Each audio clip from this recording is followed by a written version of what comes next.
Welcome to the Think, React, Lead podcast. My name is Dom Fawcett, executive coach and leadership speaker. Thank you very much for joining us today as we discuss a very important topic. We're going to talk about vision success. See, everybody has a vision, but is everybody succeeding at said vision? If you look around in our social environment, it's safe to say that the answer to that question, unfortunately, is no. You can follow me on Facebook at Dom Fawcett, Instagram at the same, and Twitter at Think, React, Lead. Vision success.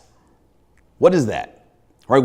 What is success? Success, in my experience, is nothing more than a feeling. It's not monetary, because many of us know people that are monetarily successful, but their life is just in shambles, whether it's their relationships, whether it's their health, right? Whether it's their attitude. And I used to be that person. This is episode 2, so just to kind of bring everybody up to speed, I am prior law enforcement. I'm a veteran, United States Air Force K-9, and I spent the last, let's say, 12 to 14 years in corporate leadership. Now I have a business and founded a business called Think, React, Lead. It's think as an executive, react like a soldier, and lead. Do you own the rights? I have a lot of content here that it'd be best if I deliver it as I'm going back and forth with you, my iPad, as opposed to trying to wing it looking dead at you, right? Do I own the rights? See, so many of us have this grand vision, but the vision stems from maybe our parents, right? We all know people, and we could be that person. At the age of 5, we hear, oh man, you should be a doctor. Maybe our parents always wanted to be a doctor and it never happened, so they force that desire to be a doctor on us. So now that we're in our 30s and we've graduated med school and we're in the field and we're practicing, we don't really like it. Or maybe you're an attorney and your parents wanted you to be an attorney and now you're in the field and you don't like it. Right? Maybe you're in college right now and you don't want to be in college, but your parents or somebody, or maybe it's just society states that this is where you must be because it's what you're supposed to do. But are you really supposed to do that? See, coming from a kid that graduated high school with 3 Fs, and I didn't really start to feel successful until I joined the military, and then more so when I was a police officer, and started realizing I could do whatever I wanted to do, so I left and joined the corporate world. I started to kind of punch my own tickets, if you will. I created my own play. And I purchased the tickets to watch the performance. See, when someone else owns your vision, it doesn't really have the right fit, right? It feels out of place. But when you own your vision, it's an exact fit.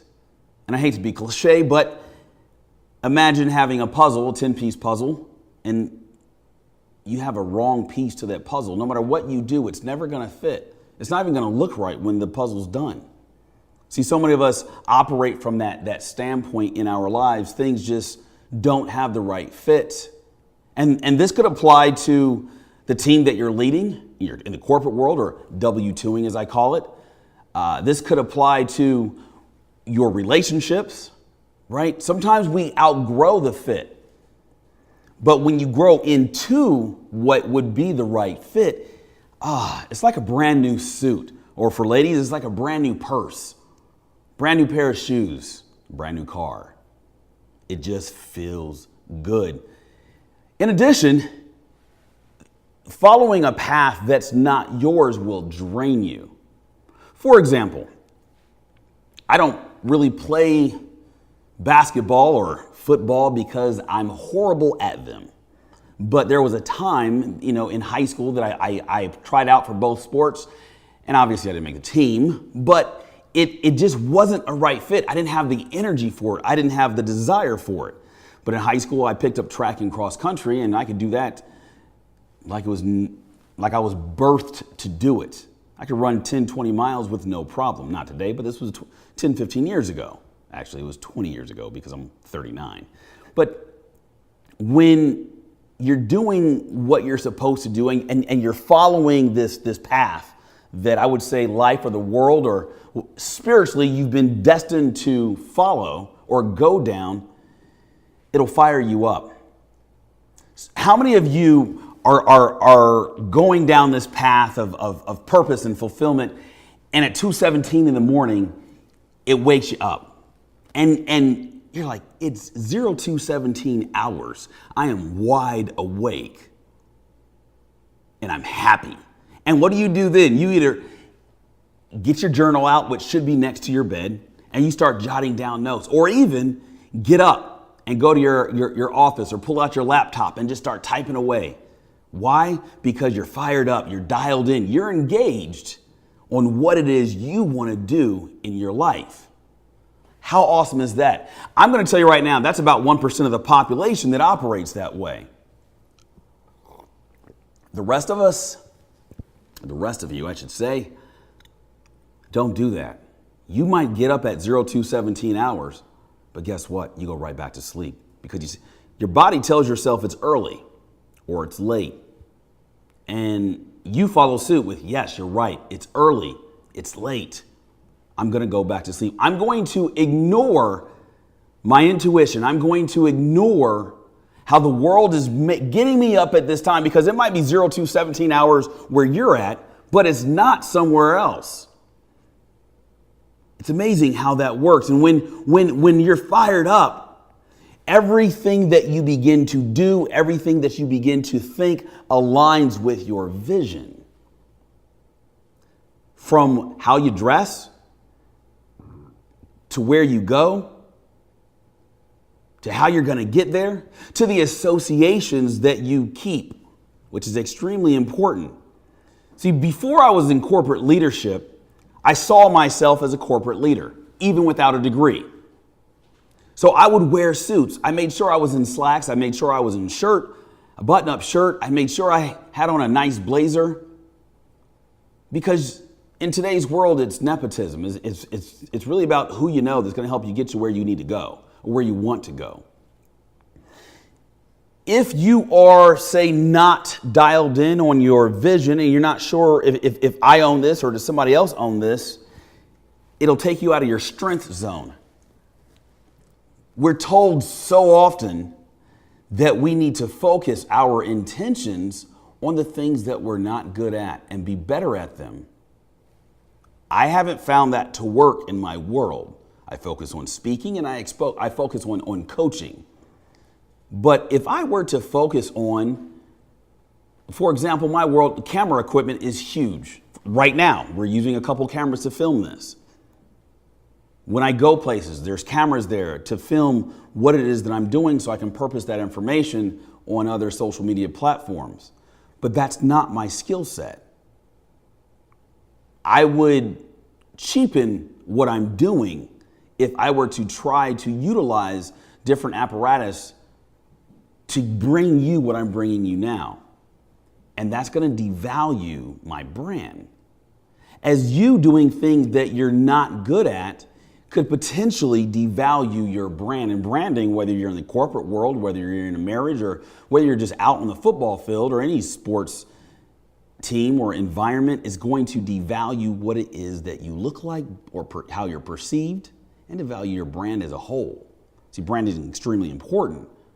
So I ask you this: why operate outside of your strength zone? See, if you are following down a path that's your vision, it'll take you out of your comfort zone because you're growing.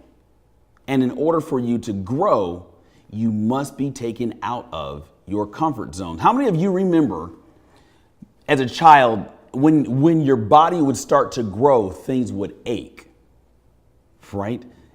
It was uncomfortable, but you wouldn't be as tall as you are now if that process never happened.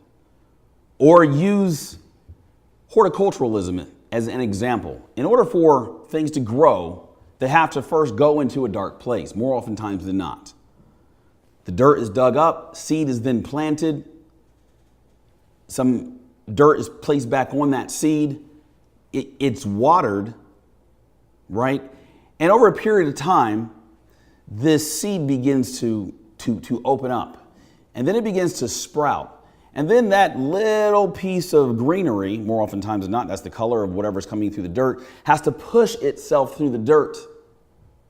And when it pushes itself, it's usually a bright green in my experience, and there's contrast.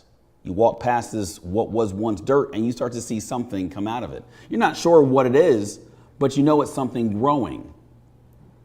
But so many times we see the greenery. Well, we don't know all the work that had to go into play for that little bit of green to come through, and that's our life, right? When we begin to step outside of our comfort zone, at first we don't see success.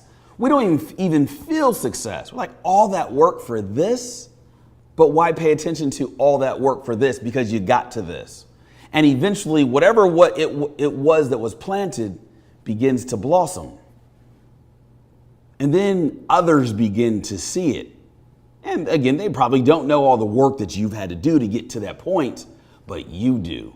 And that's where you begin to value what it is that you're doing along with who it is that you are. So I ask you this: what are you doing to put in the work? See, many of us, we start comparing ourselves to other people, and I've been there. And we say, you know what? I don't have what it takes to get where it is that person currently is. But I'm going to use this quote that I posted the other day on Instagram, or actually it was Facebook if I'm not mistaken. But it's never compare your chapter 1 to somebody else's chapter 20. Because you don't know what they've had to do or what they've done chapters 1 through 19. Your chapter 1 is your chapter 1. It's going to get read, but it's got to get written before it gets read. And as you're going through this process of owning your vision, be willing to bet on yourself. See, one thing I had to learn how to do, let me share this story with you. In the corporate world, it's almost pushed down your throat that you're going to be doing whatever it is that you're doing for 20 to 30 years. And one day you'll retire. I was okay with that. I said, you know what, I'm going to retire probably around the age 60. So in my early 30s, I said to myself, what can I do to be a subject matter expert? What topic can I cover? It was leadership. I took my law enforcement, my military background, and what I was currently doing in my corporate world, and said, you know what, I'm going to be a subject matter leader on expert. So day in and day out, I started reading a lot of books on leadership. I started creating my own content on leadership. And then I started practicing with my team that I was managing. Any team that I was managing was my guinea pig. And I would tell them this. The moment I was introduced to them, I say, you know what, you guys, I am putting together a lot of leadership content. I'm not currently a leadership expert, but one day I will be. If you guys are okay with this, I'm going to not only incorporate what the corporation suggests or is forcing me to give you guys, but I'm also going to incorporate things that I'm learning along the way. And they were all locked and loaded for that. And I loved it. I wouldn't be where I was, or I wouldn't be where I am at today if it wasn't for the teams that I manage at the various Fortune 500 companies. But willing to bet on yourself. I said yes. Right? I said yes years ago, and I said, you know what? By the time I'm 60, I'm going to be a subject matter expert on leadership. Well, 3 and 4 years later, here I am. I've walked away from my corporate job. I walked away from W-2ing 27 years earlier than I thought, right? Because I had the end in mind, and everything that I did, I was put into where I wanted to go, to include writing my book, Think, React, Lead, When Success and Accomplishments Aren't Enough. That's my first book, hit Amazon bestseller. Getting on a podcast.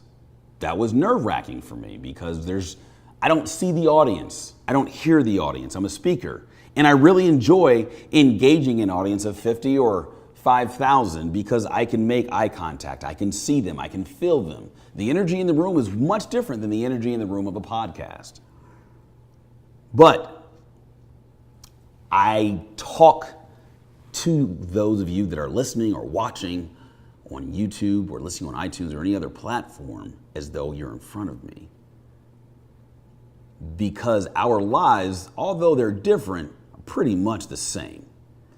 See, when you're willing to bet on yourself, others will bet on you. I've had more support from strangers on social media because they see the work that I'm putting into my craft.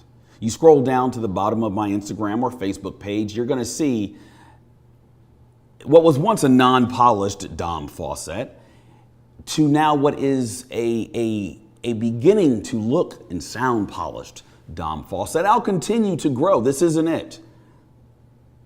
But as people are listening, or as you, are listening to me speak or watching me speak, understand that I stuttered for the first 21 years of my life due to a traumatic incident that happened at the age of 5. And I still deal with PTSD and Tourette's. I refuse to take medication for them because I look at it like this. This is how God made me. And I can make the appropriate adjustments in my diet, the appropriate adjustments in my life so that I'm not being forced to be somebody that I'm not. Now, being willing to bet on yourself, I've learned that if you don't spend money, you're not going to make money. Whether it's $10 on a Facebook ad, or maybe it's thousands of dollars on a coach, or more money on you. Like, what are you doing to make yourself feel good? See, betting on yourself is not just betting on your business. I'm a firm believer in coaching because my thoughts are only going to allow me to get to my current results. But for me to get past my current results, I'm going to need the assistance of a coach. I currently have 2 coaches that I pay for. And this is what led me to where I'm at today. I am an executive coach, and my clients, their lives expand because of what we do. I don't tell them what to do. It's just a different insight. It's a different route. It's utilizing my training, my skill set to help them get to where it is they want to go. But that's because they've been willing to bet on themselves. Understand that you may succeed if nobody believes in you, but you will never succeed if at first you don't believe in you. See, the moment you believe in yourself, others will begin to believe in you and your purpose, your passion, and what it is that you do. But I want you to start first with yourself. I want you to look in the mirror and give yourself 10 words of affirmation. I'm awesome. I'm epic. I'm the man. I am the woman. I'm the best in my school. I'm the best in my college. I am going to take that corporate position. Go sit in the boardroom, sit at the head of the table when nobody's in there one day. If you have access to the office on the weekend when nobody's there, go in there and pretend like you are the CEO of said company. It works. You know, we did this make-believe thing as children, and for some reason along the way we stopped. How many of you wanted a Lamborghini like myself at the age of 14? Like 14 years old, I'm gonna have a Lamborghini. You and your buddies would sit on the stoop or sit on the porch or sit on the bus like I did as a kid and just watch all the cars go by, and you would say, that one's mine, that one's mine. And you know, I would get in an argument with the kids on the bus. No, I picked that one first. No, I picked that one first. But for some reason, we hit 30 and we only end up in a Honda Accord because, and I'm not knocking Honda Accords, but society says don't be flashy. Don't get that. It's good on gas. It's good for the environment. How do you know it's good for the environment? A Porsche is good for the environment because the environment that really matters is the environment that is what's considered to be in your arm's reach. The environment in your arm's reach is your children. The environment in your arm's reach is your spouse. It's your employees, it's your team, it's your teacher, it's your students. You control that environment first. Be willing to bet on yourself and be willing to bet on others. The environment past your arm's reach will positively be influenced not by you, but by your actions. And your actions are not just stemming from you, they're stemming from others that you have influence. Again, leadership is influence. Nothing more, nothing less. So as you influence others, they begin to mirror your actions. It's like a ripple effect. See, being willing to bet on yourself is something that's going to allow you to increase your confidence. I have learned in my field from interviewing others or being interviewed myself as I promoted from one corporation to another. What set me apart wasn't my education because I barely graduated high school. I have no college. I mean, I went to college for a couple classes, but the only reason why I went because I needed to get some student loan money, because I wanted to buy suits, because I wanted certain jobs, and it worked. I'm not saying you should go out and do that, but it worked for me. I operate off a different level of confidence because I have a different level of self-awareness. Being in law enforcement taught me that. Being in the military taught me that.